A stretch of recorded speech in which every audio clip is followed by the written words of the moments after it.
So guys, this is my review of the New Balance SuperComp Trainer V2. And if you only have 10 seconds to watch this video, let me just tell you this shoe is probably for you. If you want to hear more, let's get into it. My friends, this video is a partnership between me and Roadrunner Sports. Roadrunner Sports was good enough to send me the SuperComp Trainer V2 for the purpose of review. However, they're not going to get a chance to see this video before you do, and all the thoughts and opinions are mine. With that out of the way, the SuperComp Trainer V2 will cost you $180. Now look, $180 is not cheap. $180 is very much the norm for this type of shoe, but I think the SuperComp Trainer V2 actually gives you a little more than some of the competitors. So look, a lot of the times the price is what it is. Sometimes it seems to me at least that shoes companies are kind of testing the market, but in this case, the SuperComp Trainer V2 is actually incredible value, and it's going to work for a lot of your runs. Now you might be wondering, what is this shoe for? Who is the runner that is going to buy this? What are the types of runs that someone is going to buy the shoe going to be using the SuperComp Trainer V2 for? And I'll explain this as we go forward and we talk about the ride, but ultimately this is a training shoe. I want to say it's a training shoe that you could take all the way to race day, especially if you didn't have any other race day options. Now I should say that I didn't run in version 1 of the SC Trainer, but New Balance has made a lot of updates. I mean, it really is a different shoe. We've got a totally different upper, we've got a different formulation of the midsole foam, and New Balance has reduced the stack height by 7mm. With that in mind, the SC Trainer now has a stack of 40mm in the heel,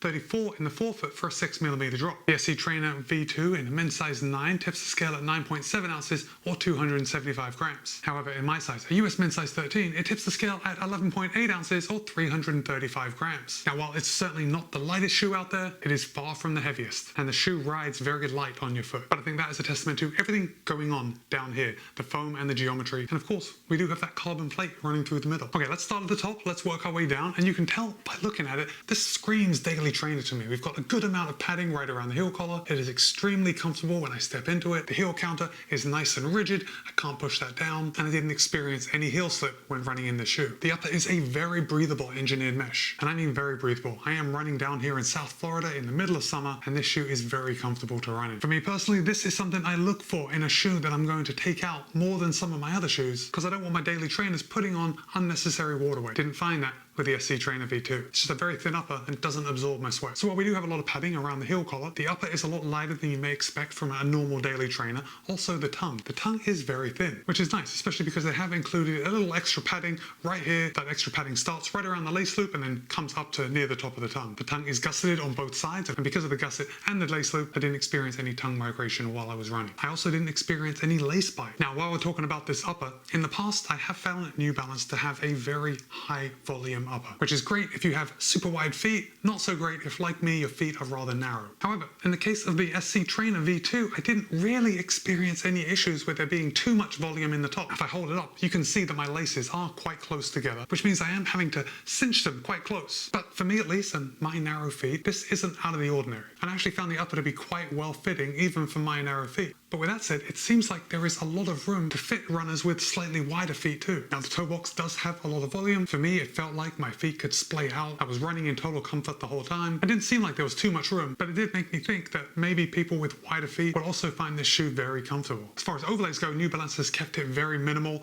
We have the New Balance N on this side, on the medial side, New Balance spelled out, and then right along the eyelet chain, we've just got a little bit of reinforcement just to give that extra support. And then that's it. I think it's a very simplistic and aesthetically pleasing design. And I do like the way they've tweaked the weave of the upper just to add a little bit of styling without adding overlays. Okay, coming down to the outsole. Now, this is why you're going to buy this shoe. This is a big chunk of fuel cell foam. Now, New Balance has tweaked the formulation of the fuel cell foam in V2. It's now lighter, and man, this shoe is plush. Like the first time I took out this shoe, my first thought was, this is a soft ride. But it's not soft in a way that it feels like it's zapping all your energy. It's soft in a way that feels protective, and yet it makes you feel like you could just run and run and run, because your body is not going to get beat up from running in this shoe. That's how it feels to me. I mean, I didn't run a marathon while I was testing it, but that's how this shoe made me feel. When we come down to the outsole, you're going to see a pretty distinctive design. We have plenty of rubber here on the heel and then up on the forefoot, and then we've got this big void in the middle, and then running from heel to toe is a carbon fiber plate. Now, all this in the middle, this carbon fiber plate and this geometry and this cutout, that's what New Balance is calling their energy arc technology, and basically it just promotes energy return. In a nutshell, that's what it does. So you might be wondering, Matt, do I want to use a carbon plated shoe for my easy runs, for my recovery runs? And guys, until I ran in the SC Trainer V2, I would say no. Typically, I find that when I run in plated shoes, at least when I run in them a lot, I tend to get a little bit of plate fatigue. However, because this carbon fiber plate is sandwiched between this much fuel cell, it's probably something to do with the formulation of the fuel cell,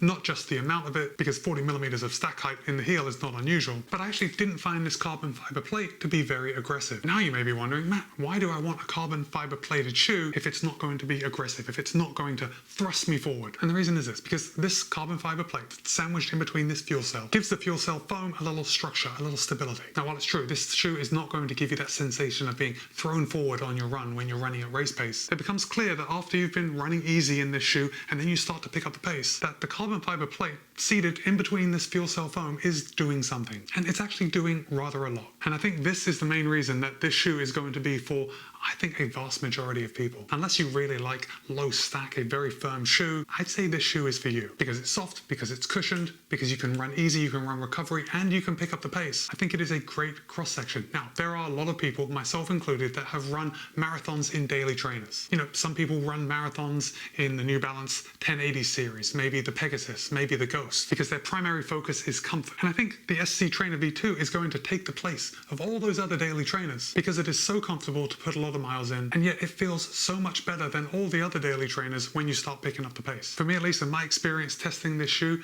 running at tempo pace in the SC Trainer V2 felt effortless. I think it was after that I did a tempo workout in this shoe that I realized just how versatile it is. Also, I didn't mention it till now, but I love the laces on these shoes. It's almost like a very pastel rainbow color. If a rainbow had purple, yellow, orange, and gray. I mean, if you're someone that buys a pair of shoes because you like the laces, I think you're probably going to get these shoes. Okay, so how am I going to use this shoe moving forward? This is going to be a daily trainer for me. It's the type of shoe that I'm going to gravitate to for a vast majority of runs. I think you can pretty much do everything in this shoe. Me personally, I will not be racing in this shoe just because I do have some other options that I think will work better for my goals. But look, this is one of those shoes that if you needed one pair of shoes to do it all, the SC Trainer V2 could do it. Oh, and some of you may be wondering about stability issues just because we do have this 40 millimeters of stack in the heel and 30 in the forefoot. I found this to be a very stable ride. Now, if we look at it from the bottom, we do have a big base. Even when we look at it from the top, you can see there is some sole flare coming out here. All that contributed to a very stable ride. And that can be a little unusual when you get shoes with such a big stack height. So I didn't run into any feelings of that my foot was going to roll off the top of the shoe when I was going around corners. Look, this has been a very gushy review. There is one thing I want to point out to you, and that is on the outsole rubber. Now we can see here, right at the back, this lateral heel edge. This is where I'd wager a lot of you watching this video are going to heel strike. And guys, I've got to tell you, there's a lot of shoes where I don't notice anything after I've put in the miles that I need to test this shoe. But I'm looking at it right now, and I've run over 50K in this shoe, and I am noticing that the ridges in the outsole rubber have worn down to flat. That's the one thing that I'm concerned about. Now, when I bring it around to the side and I look how much outsole rubber is left, I can see there is a lot of rubber, but already I have worn down the ridges. So honestly, I don't know what that means for longevity, for resilience of this shoe. I think maybe in future versions, New Balance could add just a little more down here, but I'm gonna have to put a little more volume in it to really see how it wears down. So guys, I wanna hear from you. Right now, I wanna know what your daily trainer of choice is. Have you bought or are you using a super trainer? You know, a super trainer is this new class of shoe where it's kind of like a daily trainer, but they've got a lot of race elements added to it. And are you thinking of picking up the SC Trainer V2? Let me know in the comments. And with that, it's Matt B. This has been my review of the New Balance Fuel Cell SuperComp Trainer V2. Be kind, be happy, run well. I'll see you in a couple of days.